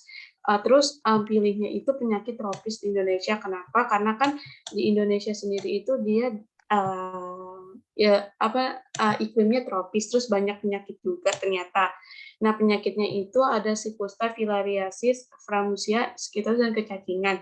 Nah, salah satunya itu kusta, dia itu yang penularannya tertinggi, yang saya baca itu dia tertinggi, terus Indonesia menduduki peringkat ketiga, kalau nggak salah, kurang lebihnya gitu, dalam penyakit kusta. Makanya kita pilih penyakit kusta. Nah, lalu di sini juga mencantumkan menurut Undang-Undang Nomor 23 ini, kalau misalnya kesehatan itu, pengertian kesehatan itu kondisi sejahtera badan, jiwa, dan sosial. Lalu di pasal 12 ini juga kan kesehatan itu merupakan Kak, kalau 12 ayat 1 itu konvensional ini upaya dalam menyatakan bahwa negara kesatuan untuk mengakui hak setiap orang untuk menikmati standar tertinggi yang dapat dicapai dalam kesehatan fisik dan mental. Nah, maka disusunlah essay ini dengan harapan membantu penanganan penyakit kusta melalui pemanfaatan teknologi dengan kebutuhan dasar manusia secara holistik untuk mewujudkan terjadinya SDGs di Indonesia. Dalam tujuan ketiga itu menjamin hidup sehat dan sejahtera. Nah, jadi permasalahannya di sini, Kak. Pemaparan masalahnya penyakit kusta di 34 provinsi belum tercapai pada tahun 2019. Nah, kusta itu lebih banyak di daerah Jawa, terus di daerah Papua, pokoknya di daerah Indonesia Timur. Nah, makanya di sini kita membuat membuat inovasi itu telenursing karena kan saya di kesehatan sendiri. Nah, telenursing itu dia bisa dijangkau oleh seluruh masyarakat, ya cuman bermodal HP dengan internet. Nah, tapi pakai metode preventif, promotif gitu-gitu untuk mengurangi prevalensi penyakit kusta di Indonesia gitu sih, Kak, kurang lebihnya. Tapi belum ada sampai yang ada gambaran skema gitu, Kak, karena belum tahu waktu itu juga. Oke. Thank you, Sarah, udah sharing.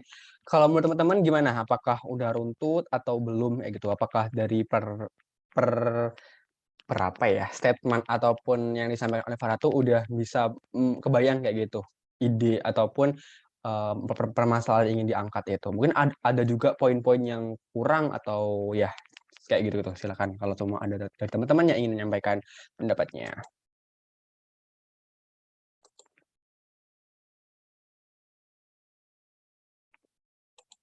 Ada nggak? Halo?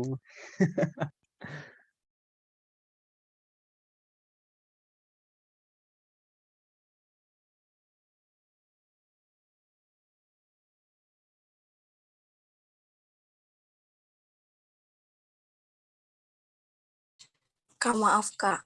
Oke, monggo.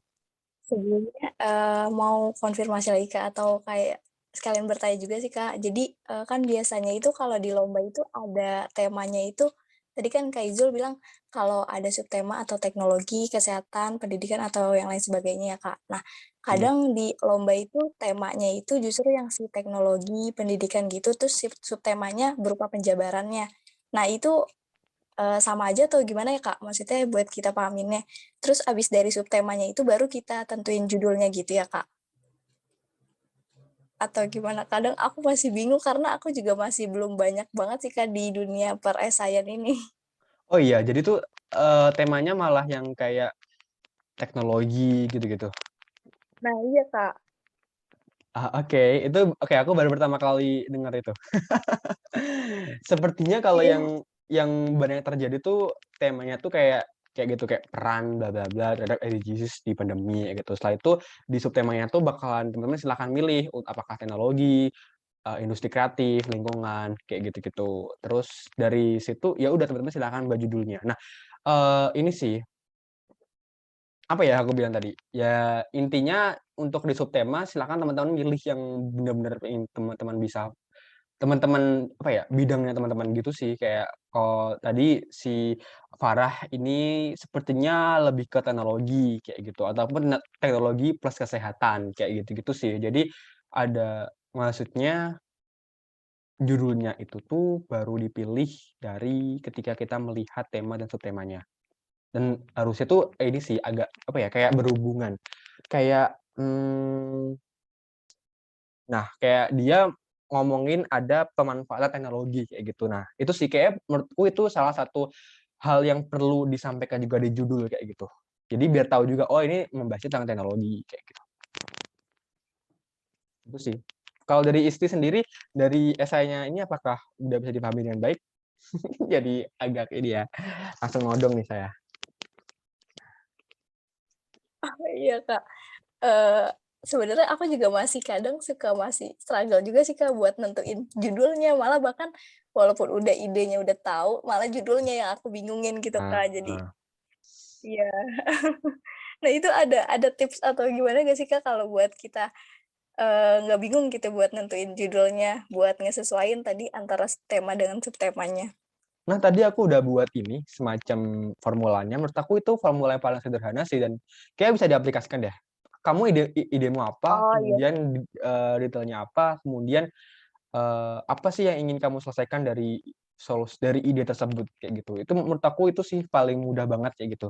Kayak gini, ini telenursing. Nah, ini adalah idenya dia. Terus sebagai upaya dalam bla bla bla ini adalah tujuannya. Mungkin di sini tidak ada semacam detailnya kayak gitu. Dan menurut aku ya oke, silakan teman-teman kayak dari 3 mungkin bisa diaplikasikan bisa enggak ya gitu dan menurut aku penting untuk tetap ngasih detailnya kayak gitu biar kegambar nursing itu seperti apa sih kayak gitu dengan metode apa kayak gitu. Gitu sih, Isti. Oh iya iya bener Kak. Oke baik Kak, terima kasih ya Kak. Jangan aku deh Kak, yang lain mungkin. Ada yang lain? Ada yang lain nggak yang mau ini? Nggak ada nih, nggak hidup dong ininya, diskusinya. Mungkin at least satu deh yang mau ini, yang mau ngasih pendapatnya. Sambil aku mikir juga sih sebenarnya.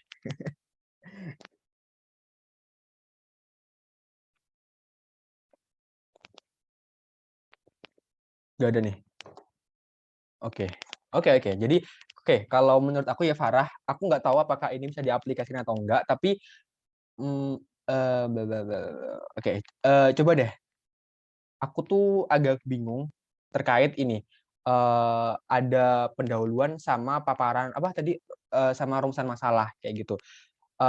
Sebenarnya kan tidak ada term ataupun tidak ada apa sih, kayak format khusus gitu loh antara pendahuluan gitu. Menurut aku paparan masalahmu itu masuk di pendahuluan, masuk di latar belakang kayak gitu. Jadi nanti bakalan langsung gitu di pendahuluan itu bakalan udah kebayang gimana sih idenya, apa sih masalah yang ingin diselesaikan kayak gitu. Ini kan di paparan masalah kan udah ada apa sih kamu nyantumin beberapa data kan. Nah, di sini menurut aku lebih bagus kalau semua masuk di pendahuluan kayak gitu. Jadi nanti langsung aja ketika selesai pendahuluan ya udah langsung pembahasan kayak gitu ataupun langsung di tinjauan pustaka kayak gitu. Kalau semua ada tinjauan pustakanya. Nah, terus kalau untuk runtut tidaknya coba kamu dari awal lagi. Untuk runtut tidaknya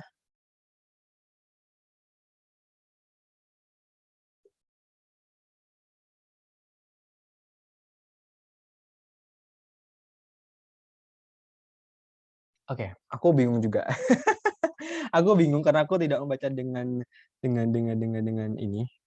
seksama dengan kayak gitu, tapi sepertinya aku belum nemu ininya, kayak poin-poin apa ya, poin-poin yang ingin kamu sampaikan kayak gitu. Dari tiba-tiba ngebahas permasalahan oke SDGs di nomor 3, kemudian ngebahas kusta, terus tiba-tiba ngebahas konsep promotif dan preventif kayak gitu-gitu.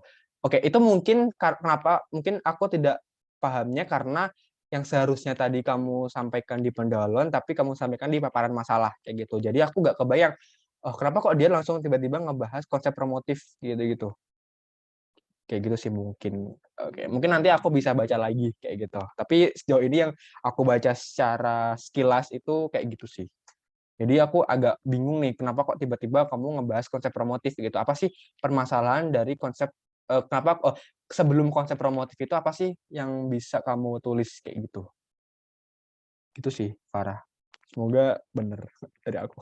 Mungkin nanti akan aku ini lagi. Mungkin kamu bisa submit ini di pretest, mungkin nanti aku coba baca lagi.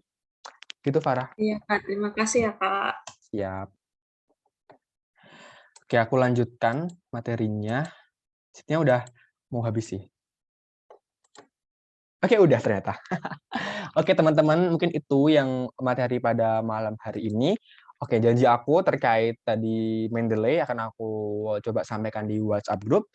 Oke, mungkin cukup sekian materinya. Silahkan teman-teman untuk bertanya. Mungkin ada yang kurang paham atau ngomongku terlalu cepat, karena aku juga sering kali ngomong terlalu cepat, dan itu salah satu problem aku juga. Nah, silahkan untuk teman-teman bertanya kayak gitu, ataupun yang belum paham dari materi aku. Monggo.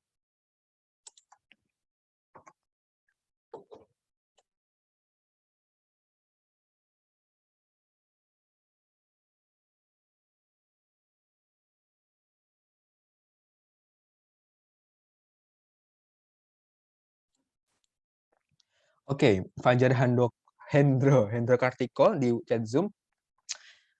Cara kita tahu website itu terpercaya atau tidak gimana ya? Oke, tidak ada term juga terkait hal ini. Yang penting itu blog, bukan blog ya, bukan blog pribadi kayak gitu. Teman-teman kayak kan sekarang kan banyak kan portal berita yang pakai web itu, semacam detik.com, website, terus CNN, BBC kayak gitu. Itu silakan untuk teman-teman sadur, teman-teman jadikan referensi itu boleh.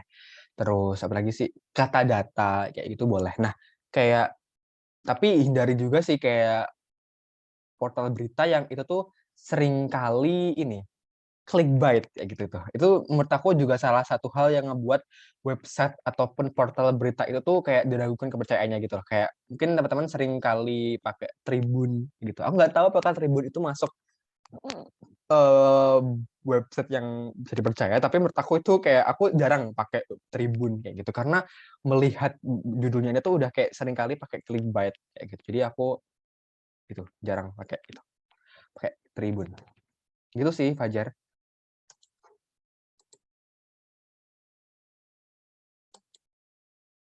Ada lagi yang bertanya? Oke.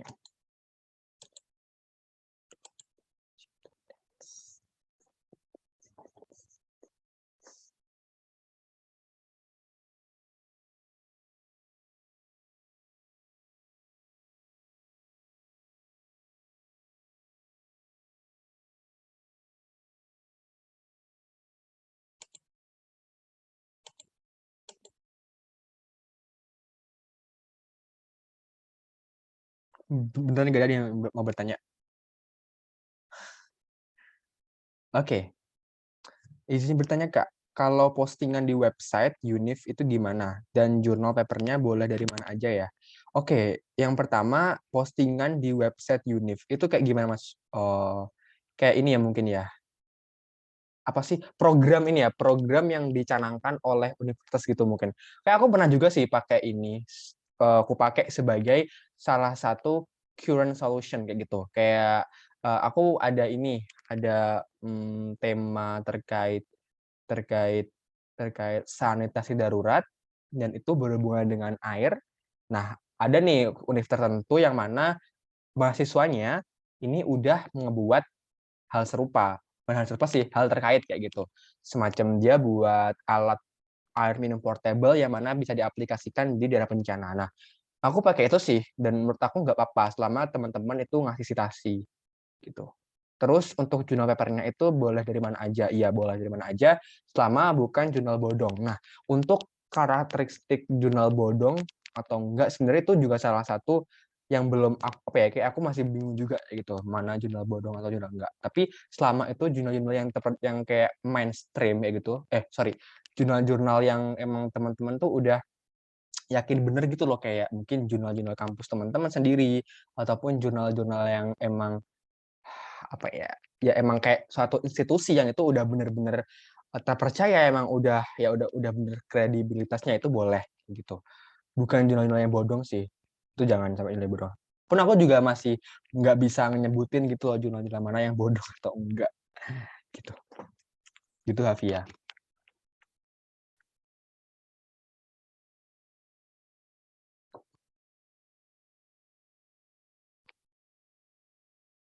Ada yang ingin bertanya lagi?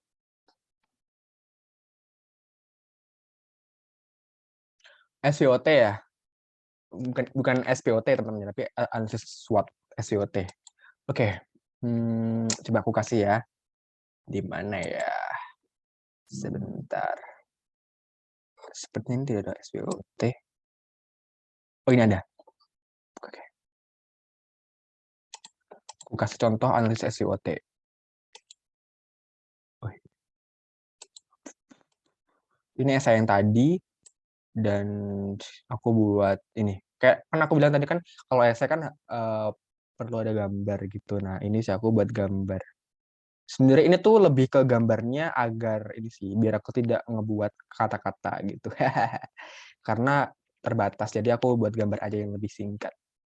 Terus ini gambar terkait hasil isolasi selulosanya.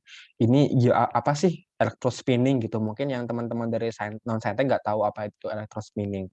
Ini pengujian nanofiber. Aduh, aku bingung sih mau jelasin ini karena takutnya teman-teman nggak paham terkait bahasa-bahasa saintek. Nah, gitu. Nah, ini SWOT-nya. Semoga nggak kekecilan tulisannya. Di sini aku ngasih ini sih kayak strength-nya. Oke, ideku itu adalah ngebuat biodegradable masker dari selulosa eceng gondok. Nah, strength-nya adalah eceng gondok ini tuh memiliki tingkat reproduksi yang tinggi. Maksudnya tuh kayak banyak kayak cepet tumbuh gitu loh. Jadi kalau semua dipakai itu nggak bakalan selain selain selain tidak selain kuota sih.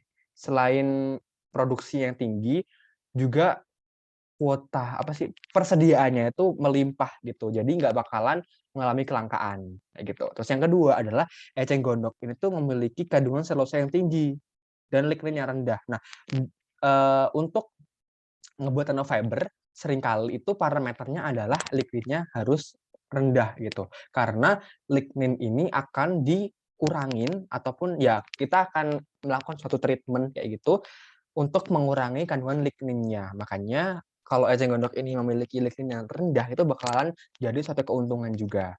Terus yang ketiga adalah selulosa eceng gondok ini tuh biodegradable. Ya jelas kan karena itu bahan dari alam gitu. Terus yang keempat adalah bahan selulosa eceng gondok itu tuh dapat dibentuk menjadi nanofiber. Ini dari hasil observasiku atau hasil studi literaturku dari berbagai jurnal, dari berbagai paper jurnal kayak gitu. Aku melihat bahwa udah banyak yang berhasil loh ngebuat nanofiber dari selulosa eceng gondok kayak gitu. Terus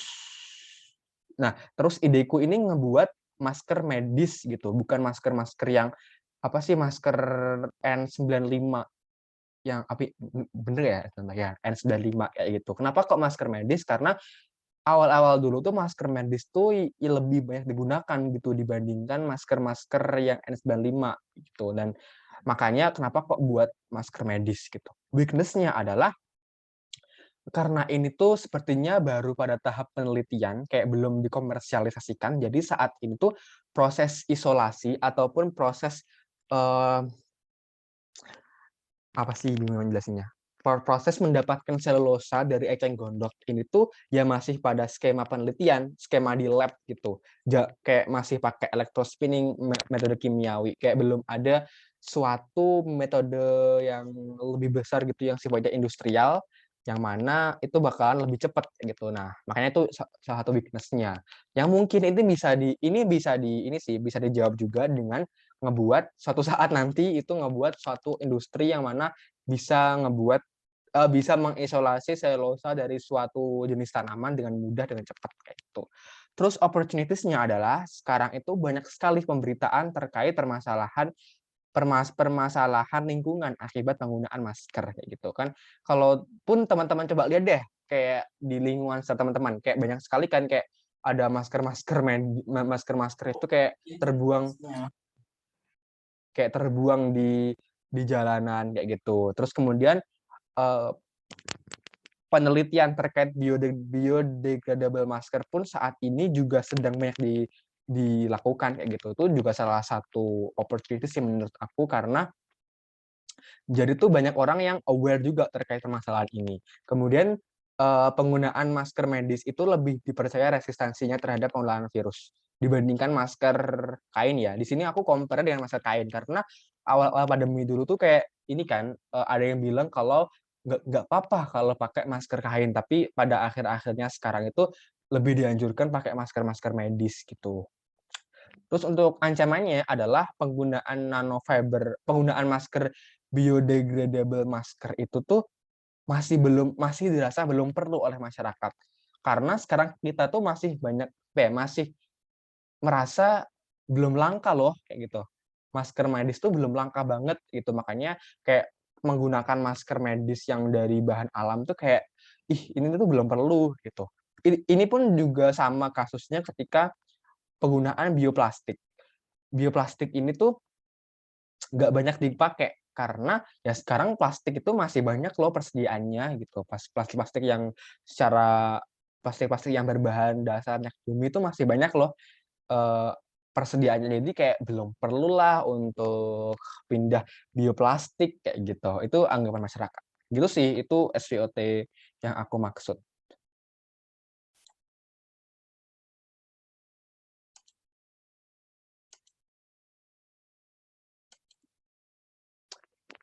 Silakan teman-teman yang ingin bertanya lagi. Siap.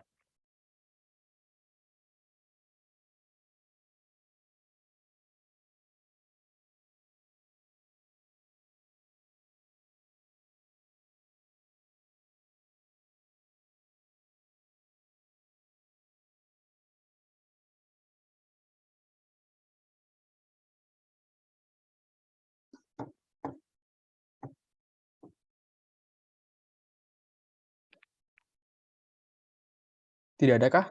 Aku tunggu sampai 21.40. Tadi siapa yang ngomong? Oh, oke, halo. Iya, izin bertanya Kak. Tadi kan untuk yang esai Farah itu kayak tadi kata Kak Ijul ada yang di bagian masalah itu seharusnya di pendahuluan ya Kak. Nah itu buat kita kayak ngebedain di mana itu letaknya di pendahuluan atau di pemaparan masalah itu seperti apa ya Kak? Karena kan yang kita tahu mungkin menurut kita udah pas nih, oh dia udah masuk ke sini, tapi ternyata pas lagi Kak Ijul lihat ini harusnya di pendahuluan bukan di masalah, itu kayak gimana ya Kak? Oke. Jadi, aku pun juga sebenarnya agak miss juga nih terkait tadi. Kenapa kok ada section sendiri terkait paparan masalah? Kenapa nggak langsung di pendahuluan? Gitu, itu yang pertama.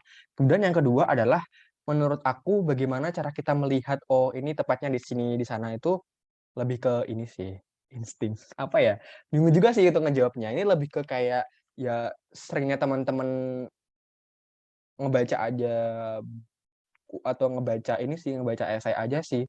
Kayaknya kalau teman-teman semakin banyak ngebaca esai-esai, apalagi ketika teman-teman banyak teman-teman banyak ininya, banyak menyampaikan banyak ngebaca ngejuri, banyak ngejuri itu bakalan tahu juga kan beberapa esainya gitu dan bakalan tahu juga, oh ini harusnya di sini, harusnya di sana gitu. Oke, itu aku ikutin guideline-nya. Oh, oke. Jadi ini berarti emang sesuai guideline ya dan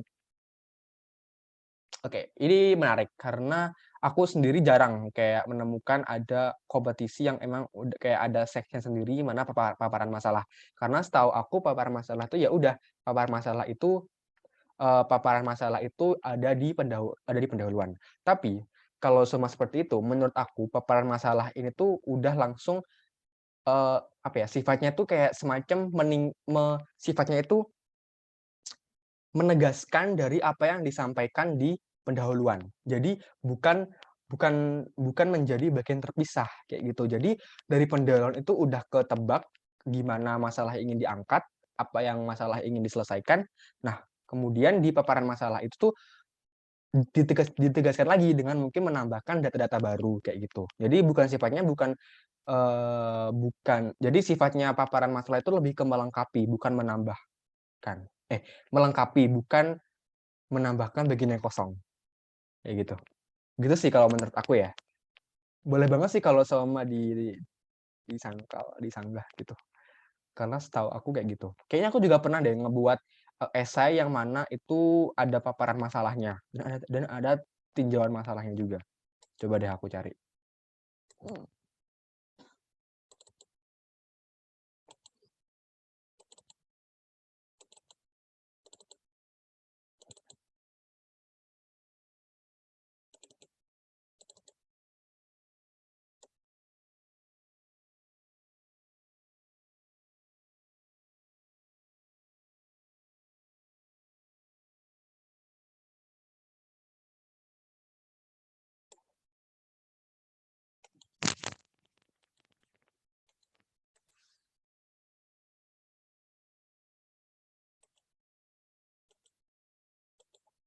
Oke, ini aku ada contoh esai, tapi aku nggak yakin nih apakah ini benar atau enggak. Di sini aku nuliskan di pendahuluan, ini di latar belakang ya. Ini tuh bentar, aku agak lupa juga nih, tiba-tiba.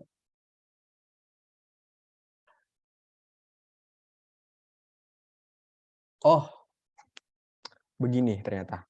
Jadi itu di pendahuluan, mungkin aku akan meralat yang tadi aku sampaikan.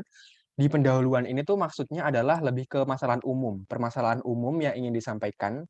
Kalau semua emang ini ya, kalau seumpama memang, udah di, guideline yang diberikan oleh panitia itu seperti itu gitu, kayak ada section sendiri paparan masalah, ada section sendiri untuk pendahuluan. Nah, menurut aku untuk di pendahuluan itu dijelaskan yang paling umum dulu, paling umum kayak masalah, SDGs nih terkait pendidikan, kemudian terkait pendidikan di COVID-19.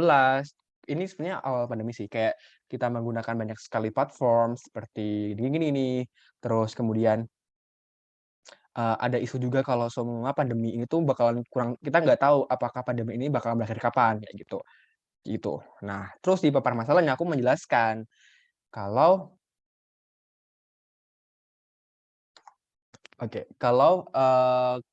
kalau COVID-19 ini kan kita nggak tahu kapan akan berakhirnya, kemudian dan ini juga akan berdampak ke sistem pendidikan, gitu. Nah, terus kalau kita melihat permasalahan pendidikan di Indonesia ini tuh terkait koneksi, maksudnya problemnya itu terkait koneksi internet, kayak gitu. Nah, makanya aku coba menjelaskan koneksi internet itu seperti apa di Indonesia, kayak gitu-gitu. Nah, selain itu permasalahannya adalah terkait biaya mengakses internet, kayak gitu. Terus terkait banyaknya platform, kayak gitu. Ada Zenius, ada Ruang Guru, ada, Google Classroom, dan sebagainya. Kemudian, kemudian terkait potensi potensi pemerataan koneksi internet. Kayak gitu. Oke, jadi kusimpulkan dari yang aku coba tulis ini adalah paparan masalah ini tuh lebih ke kelanjutan dari pendahuluan. Ini case-nya kalau ini ya, kalau seumpama ada guideline khusus gitu, maksudnya emang ada paparan masalah gitu. Jadi paparan masalah ini tuh keberlanjutan dari pendahuluan gitu. Bukan sifatnya untuk menambahkan bagian yang kosong kayak gitu. Jadi ya gitu sih. Jadi di paparan masalah ini lebih ke sesuatu yang emang bener-bener jadi masalahnya. Di sini aku ngomongin masalahnya adalah biaya yang dikeluarkan untuk mengakses internet. Permasalahan banyaknya platform.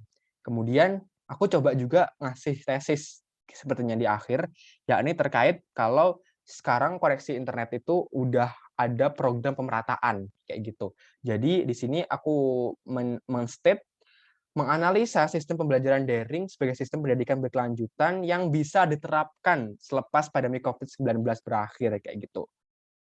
Gitu sih. Semoga menjelaskan. Semoga Paham ya. Kak Ijal, paham. Oke, Iya paham Kak. Terima kasih ya Kak. siap.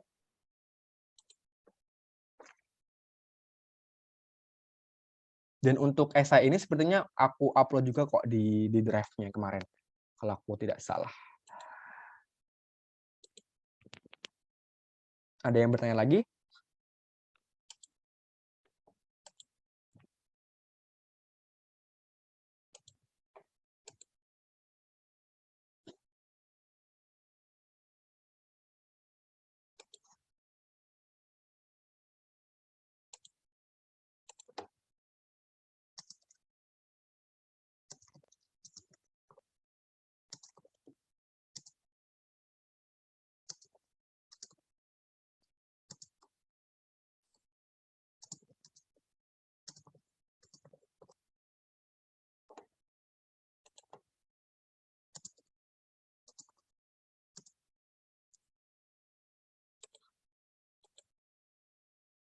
Aku tunggu sampai 21.48.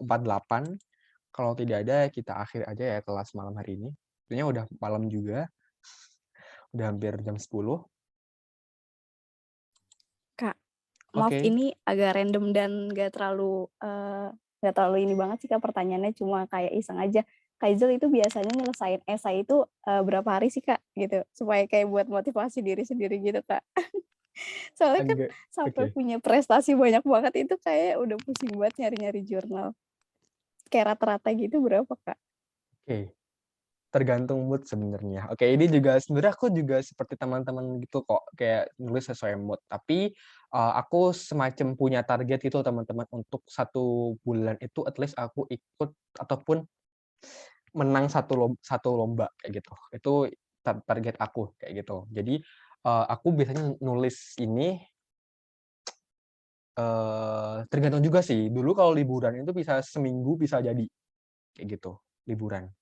Bahkan kalau semua itu memang benar-benar deadline gitu, bisa kok sampai 3 hari kayak gitu atau 4 hari kayak gitu. Jadi tapi kalau semua kayak lagi kuliah itu aku kerjain biasanya di sela-sela gitu sih, kayak emang tidak ada tugas, tidak ada presentasi, tidak ada praktikum kayak gitu. Mungkin di weekend ataupun kayak nyempetin waktu banget gitu loh kalau waktu kuliah kayak gitu. Nah, kalau sekarang kan aku semester 7 tuh aku sangat-sangat lowong kan, karena aku udah semester 7 dan tinggal TA, jadi ya bisa disempetin untuk nulis-nulis, kayak gitu sih. Oke Kak, terima kasih ya Kak. Maaf kalau Oke, kurang berbobot. nggak apa-apa. Oke, Kak. Oke, ada pertanyaan lagi? Kutunggu sampai 21.50.